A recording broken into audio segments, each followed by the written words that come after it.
আচ্ছা, কখনো কি ভেবে দেখেছেন সারা বিশ্বের এত মানুষের খাবারের যোগান ব্রাজিল ঠিক কিভাবে দেয়? এই দেশটা কিন্তু শুধু খাবারই না, ফাইবার আর শক্তিরও এক বিশাল যোগানদাতা।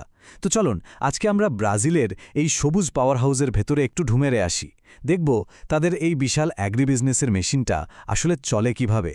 এর বিশালতাটা বুঝতে শুধু এই একটা সংখ্যাই যথেষ্ট।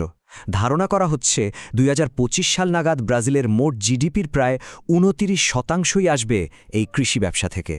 মানে দেশের অর্থনীতির প্রায় ১/৩ ভাবা যায়। এটা যে দেশের অর্থনীতির একটা মূল চালিকা শক্তি তা নিয়ে কোনো সন্দেহই নেই। তো প্রশ্ন হলো, এই যে এত বড় একটা এগ্রি বিজনেসের মেশিন, এটা আসলে কাজ করে কিভাবে? চলুন এর হুডটা খুলে একটু ভেতরটা দেখা যাক, বোঝা যাক এর কলকব্জাগুলো কিভাবে একসাথে চলে। তো যে কোনো মেশিনের তো একটা ইঞ্জিন থাকে, তাই না?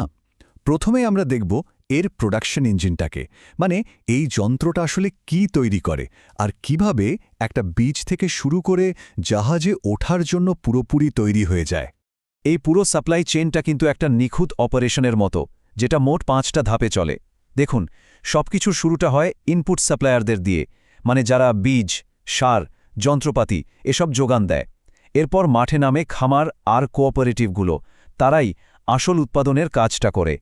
ফসল ওঠার পর শুরু হয় প্রসেসিংয়ের পালা, যেমন ধরুন মিলিং করা, প্যাকেজিং করা। এরপর পণ্য চলে যায় লজিস্টিক্স আর ডিস্ট্রিবিউশনের দায়িত্বে, মানে হাইওয়ে, রেলপথ, বন্দর ব্যবহার করে পণ্য দেশের এক প্রান্ত থেকে অন্য প্রান্তে নিয়ে যাওয়া হয়। আর একদম শেষে এক্সপোর্টার আর বড় বড় কর্পোরেশনগুলো ব্রাজিলের এই পণ্যগুলোকে সারা পৃথিবীর মানুষের কাছে পৌঁছে দেয়। কি দারুণ একটা সিস্টেম, তাই না? আচ্ছা, এত বড় একটা প্রোডাকশন ইঞ্জিন তো আর এমনি এমনি চলে না, তাই না? এর জন্য দরকার প্রচুর জ্বালানি, মানে টাকা। তো চলুন এবার দেখি এই বিশাল বৃদ্ধির জন্য জ্বালানিটা ঠিক কোথা থেকে আসে, এর ফিনান্সিয়াল আর্কিটেকচারটা কেমন। এই মেশিনটাকে চালু রাখার জন্য মূলত দুটো আর্থিক স্তম্ভ আছে। একদিকে আছে রুরাল ক্রেডিট সিস্টেম, এটাকে বলতে পারেন একটা সরকারি সাপোর্টে চলা ক্রেডিট লাইন, যেটা মূলত ব্যাংক আর পাবলিক ফান্ড থেকে আসে আর ভর্তুকি দিয়ে লোন দেয়। আর অন্যদিকে আছে ক্যাপিটাল মার্কেট ইনস্ট্রুমেন্টস, এখানে প্রাইভেট ইনভেস্টররা আসেন। তারা সিআরএ বা এফআইজিআরওর মতো ইনস্ট্রুমেন্টের মাধ্যমে সিস্টেমে বড় অঙ্কের দীর্ঘমেয়াদী পুঁজি যোগান দেন। এই ফিয়াগ্রো জিনিসটা কিন্তু দারুণ একটা উদাহরণ, মানে ফিনান্সিয়াল ইনোভেশন বলতে যা বোঝায় আর কি। এটা এক ধরনের ইনভেস্টমেন্ট ফান্ড, যেটা প্রাইভেট পুঁজিকে সরাসরি অ্যাগ্রিবিজনেসের সব সেগমেন্টে পৌঁছে দেয়, একেবারে জমি কেনা থেকে শুরু করে ফাইনাল প্রোডাকশন পর্যন্ত। আর এর সাথে আছে ট্যাক্সের দারুণ সব সুবিধা, যা ইনভেস্টরদের জন্য ব্যাপারটাকে আরও আকর্ষণীয় করে তোলে। আর এই প্রাইভেট ইনভেস্টমেন্ট যে কি পরিমাণ বাড়ছে সেটা এই চার্টটা দেখলেই বোঝা যায়। দেখুন, এফআই অ্যাগ্রো অ্যাসেট 1 বছরে বেড়েছে 204%। অবিশ্বাস্য, তাই না? সাথে সিপিআর আর এলসি এর মতো অন্য ইনস্ট্রুমেন্টগুলোরও চোখে পড়ার মতো গ্রোথ। এই সব কিছুই কিন্তু একটা বড় পরিবর্তনের দিকে ইঙ্গিত দিচ্ছে। মানে এই সেক্টরের টাকা আসার ধরনটাই এখন বদলে যাচ্ছে। যে কোনো মেশিন বা কম্পিউটার চালানোর জন্য যেমন একটা অপারেটিং সিস্টেম লাগে, ঠিক তেমনি এই বিশাল অ্যাগ্রি বিজনেসের মেশিনটাকেও চালানোর জন্য কিছু নিয়মকানুন আছে। তো চলুন এবার সেই আইনি আর নিয়ন্ত্রক কাঠামোটা দেখে নেওয়া যাক, যেটা পুরো সিস্টেমটাকে কন্ট্রোল করে। পুরো সিস্টেমটা দেখভাল করার জন্য কিন্তু বেশ কয়েকটা সংস্থা আছে। যেমন এমপিএ ঠিক করে অ্যাগ্রিকালচারাল পলিসি কী হবে, আইবামা হলো পরিবেশের প্রহরী, মানে বনুজার বা কীটনাশকের ব্যবহারের মতো বিষয়গুলো তারা দেখে। আবার ফিন্যান্সের দিকটা সামলায় বিএসিএন আর সিএমএন, যারা রুরাল ক্রেডিটের নিয়ম কানুন বানায়। আর সিভিএম দেখে ক্যাপিটাল মার্কেটের ইনস্ট্রুমেন্টগুলো যেন ঠিকঠাক মতো কাজ করে। মানে সবাই মিলেমিশে নিশ্চিত করে যে এই বিশাল মেশিনটা নিয়ম মেনে ঠিকঠাক চলছে। আর পরিবেশের নিয়মকানুনগুলোও কিন্তু বেশ কড়া। যেমন ফরেস্ট কোড অনুযায়ী প্রত্যেকটা গ্রামীণ সম্পত্তিতে 2 ধরনের সংরক্ষিত এলাকা রাখতেই হবে। একটা হলো লিগ্যাল রিজার্ভ, মানে জমির একটা নির্দিষ্ট অংশ প্রায় 20 থেকে 80% পর্যন্ত দেশীয় গাছপালা দিয়ে ঢেকে রাখতে হবে।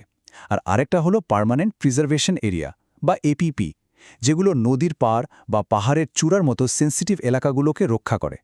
আসলে উৎপাদন আর প্রকৃতিকে বাঁচানোর মধ্যে একটা ব্যালেন্স আনার জন্যই এই নিয়মগুলো এত জরুরি।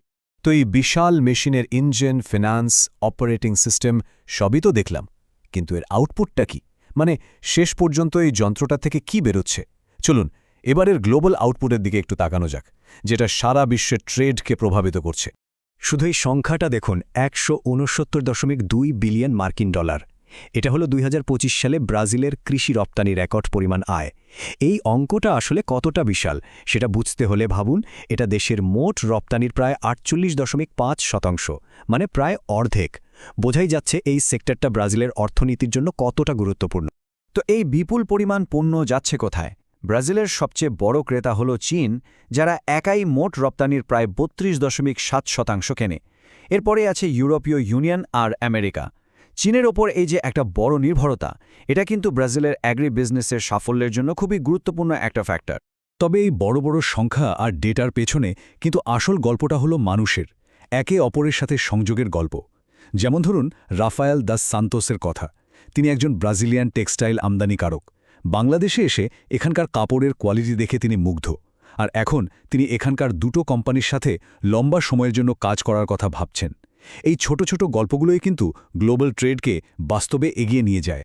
তো এতক্ষণ আমরা মেশিনটার বর্তমান অবস্থা দেখলাম, কিন্তু যে কোনো ভালো মেশিনেরই তো নিয়মিত আপগ্রেড আর মেনটেন্যান্স দরকার হয়, তাই না? চলুন সবশেষে দেখি ভবিষ্যতের চ্যালেঞ্জ আর সুযোগগুলো সামলানোর জন্য এই অ্যাগ্রি বিজনেসের মেশিনটা নিজেকে কিভাবে আপগ্রেড করছে। একটা সময় ছিল যখন ESG মানে এনভায়রনমেন্ট, সোশ্যাল আর গভর্নেন্স, এই বিষয়গুলোকে হয়তো বাড়তি কিছু হিসেবে দেখা হতো, কিন্তু সেই দিন আর নেই। এখন এটা হয়ে দাঁড়িয়েছে একেবারে মূল একটা শর্ত, বিশেষ করে ফিন্যান্সিং আর মার্কেটে ঢোকার জন্য। সোজা কথায় এখন সাস্টেইনেবিলিটি বা টেকসই উন্নয়ন সরাসরি বিনিয়োগের সিদ্ধান্ত আর ট্রেড রিলেশনশিপকে প্রভাবিত করছে। আর এই পরিবর্তনের সাথে তাল মিলিয়েই কিন্তু সাম্প্রতিক সময়ে বেশ কিছু রেগুলেটরি আপগ্রেড এসেছে। যেমন ধরুন জামানত বা কোল্যাটারাল মেকানিজমস উন্নত করার জন্য নতুন আইন হয়েছে, একটা রেগুলেটেড কার্বন মার্কেট তৈরি হয়েছে, আবার ট্যাক্স রিফর্মও আনা হয়েছে। এই প্রত্যেকটা আপগ্রেড আসলে অ্যাগ্রি বিজনেসের অপারেটিং সিস্টেমটাকে আরও মডার্ন আর শক্তিশালী করে তুলছে, একে আরও দক্ষ আর টেকসই ভবিষ্যতের জন্য তৈরি করছে। সারা বিশ্বে খাবারের চাহিদা কিন্তু দিন দিন বেড়েই চলেছে, তাই সব কিছুর শেষে একটা বড় প্রশ্ন কিন্তু থেকেই যায়, ব্রাজিলের এই বিশাল অ্যাগ্রি বিজনেসের মেশিনটা কি ভবিষ্যতের এই বিপুল চাহিদা মেটাতে পারবে, আর একই সাথে আমাদের এই পৃথিবীকে রক্ষা করতে পারবে? প্রোডাক্টিভিটি আর সাস্টেনেবিলিটি, এই দুটোর মধ্যে ভারসাম্য খুঁজে বের করাটাই হয়তো হতে চলেছে এর সামনে সবচেয়ে বড় চ্যালেঞ্জ।